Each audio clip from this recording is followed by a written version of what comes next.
As the number of mass shootings is increasing, our world seems to be in the most violent state it has been in for a while.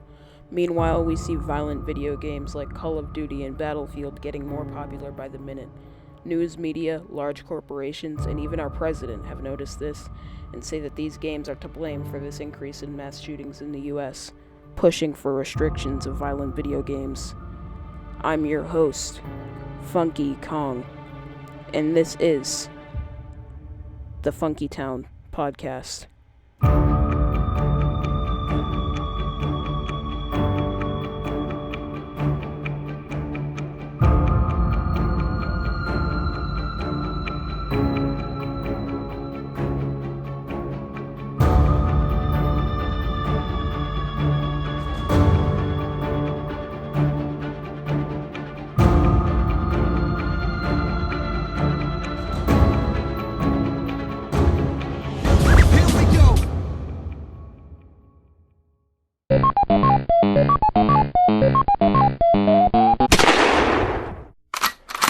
Mission failed. We'll get them next time. Violent video games are a thing. Politicians don't really like that. You get the deal. Even though the answer may initially seem clear though, are video games really the cause of all these violent crimes?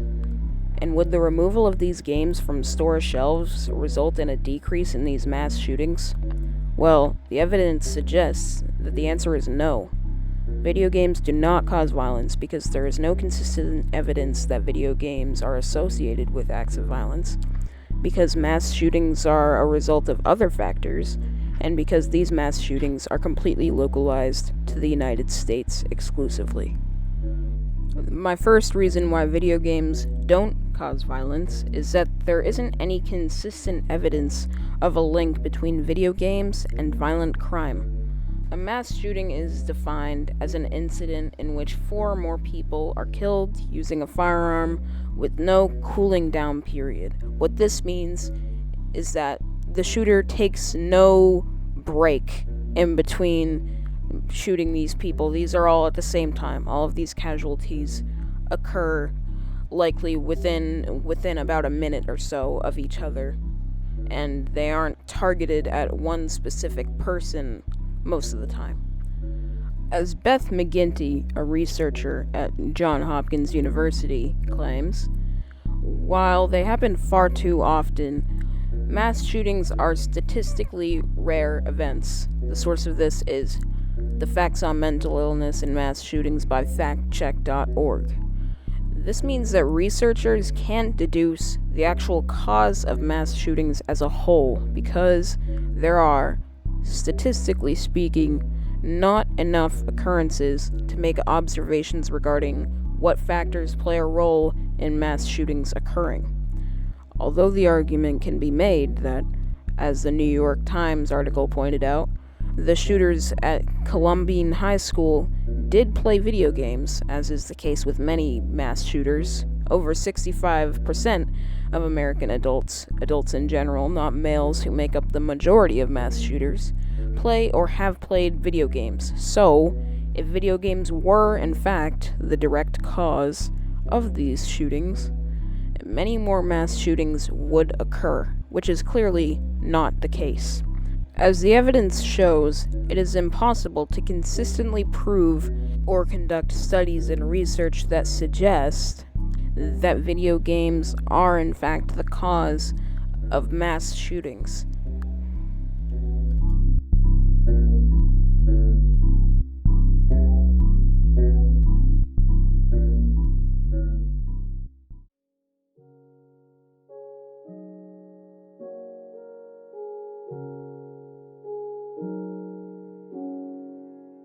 Another reason why video games are not the cause of real-life violent crime is because mass shootings and other violent crimes are often due to many various factors.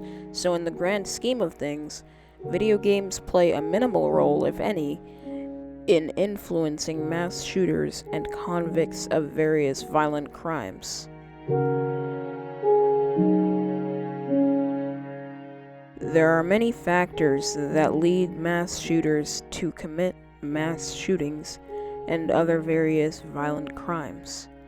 These factors include mental illness, lack of being cared for in the shooter's upbringing, and very generous gun laws that allow people to possess military-grade automatic firearms that make it easy for mass shooters to eliminate many people in a short amount of time. An example of this is a TED Talk in which the speaker claimed to have almost committed a mass murder at a local school.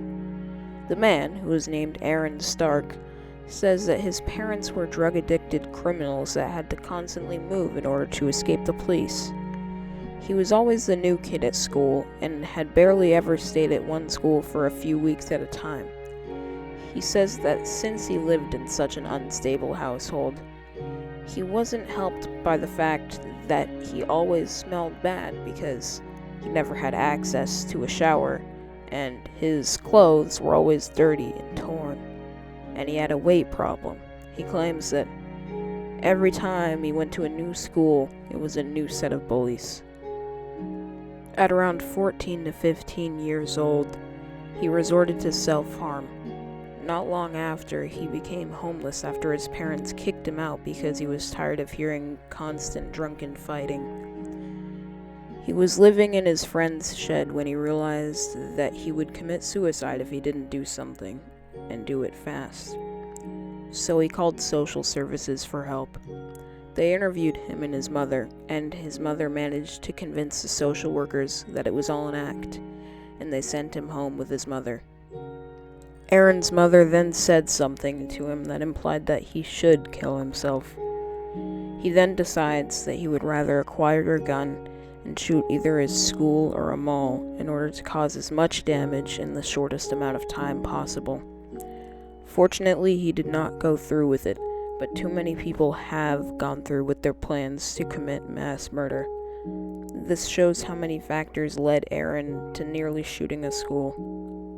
From the home life, to the bullying, to the self-harm, to the homelessness, to the social services, to his mother's claims, there is no singular factor that would have led to the heinous acts that he nearly committed.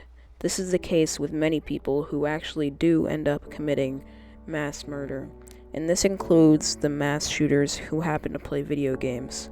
With the sheer volume of adults who play video games in the US, and how few of those people have committed mass murder, given the number of factors that nearly led to Aaron Stark committing mass murder, none of which are video games, as Aaron can likely never afford them or wasn't interested in them, there must be numerous factors that result in school shootings.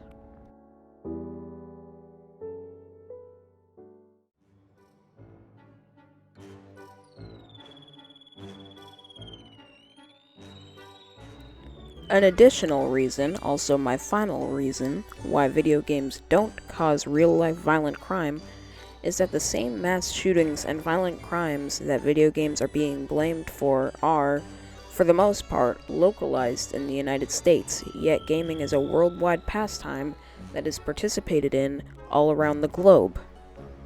Gaming is popular everywhere around the world, and most video games that are played in America are produced abroad. Japan, the third largest gaming country in the world per largest global gaming countries by revenue by Statista, has less than one gun death per 100,000 residents, while America has over 12 gun-related deaths per 100,000 residents. Furthermore, America is the only developed country with over 4 gun-related deaths for every 100,000 residents, per Vox's Mass Shootings Interactive article.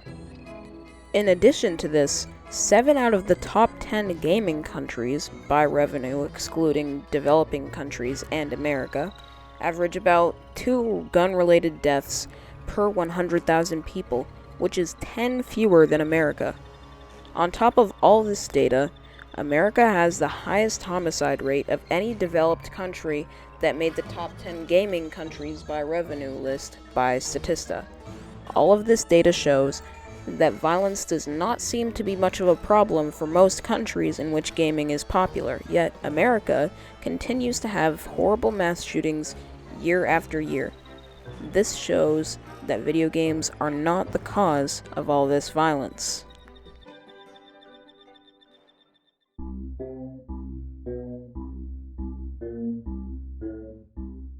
Although it is true that among youth, gaming has been confirmed to cause short-term, mildly aggressive behavior, the evidence presented in the previous 3 paragraphs suggests that gaming is not a cause for long-term aggression like violent crime, mass shootings, and abusive behavior on a regular basis. The fact of the matter is that the majority of people will not feel compelled to commit acts of violence upon taking up video games.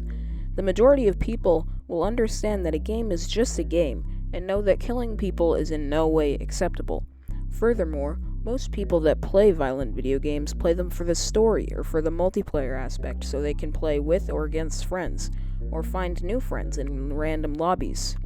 Despite news media making video games seem violent, there are plenty of non-violent video games that people love to play. Games like Stardew Valley, Mario Kart, and Media Molecule's Little Big Planet series involve little or no violence and are very enjoyable games with increasing popularity. The violence that appears in some games isn't meant to be the appeal of video games, and the games themselves should not be blamed for acts of violence because, as the evidence shows, games don't hurt people, people do.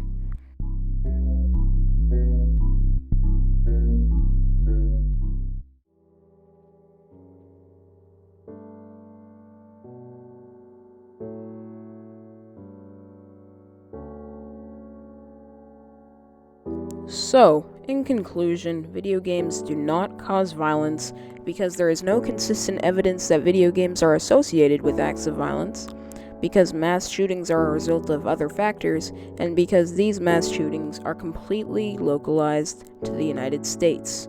And now, some questions for you, the listener, to think about. Do you have any friends that frequently play video games? What kind of games do they play? Do they play violent video games for the most part? This includes first-person shooters, horror games, and some other genres. If so, would you consider them to be excessively violent people, more so than a friend of yours who doesn't play any video games? If they are, have they been that way prior to taking up video games? Have any of your friends that play video games committed a violent crime like assault or armed robbery? Do you think they are capable of such acts? And if none of this violence is caused by gamers in your life, then how do you think mass shootings should be addressed? Thank you. This has been FunkyTown Podcast. I'm your host, Funky Kong. Thanks for listening. I'm signing off.